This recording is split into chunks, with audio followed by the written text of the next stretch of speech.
1 KG ভুট্টার দাম 930 টাকা। 1 কেজি ভুট্টা 930 টাকা। নাইজের সারা খরচ পড়তেছে আমাগো। কৃষি প্রধান দেশ বাংলাদেশ, অথচ এই দেশে কৃষকের সাথে সার, বীজ এবং কীটনাশক নিয়ে কৃষকের সাথে কী ধরনের তামাশা চলছে এবং সিন্ডিকেট ব্যবসা চলছে সেটা এই 1 মিনিটে আপনারা বুঝতে পারবেন। ভুট্টা কত করে কিনছেন?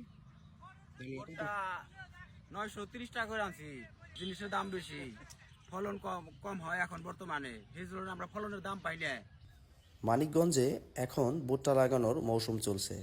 প্রতি বছর এই সময়ে ভুট্টা বীজের দাম অস্বাভাবিকভাবে বেড়ে যায় এবং বাজারে সার ও কীটনাশকের কৃত্রিম সংকট তৈরি করা হয়। সরকারি কর্তাদের যোগসাজশে স্থানীয় অসাধু সার ব্যবসায়ীরা এই সিন্ডিকেট করছেন বলে কৃষকদের অভিযোগ। কি জাত বুনতেছেন ভুট্টা? কি যা যে জানি না।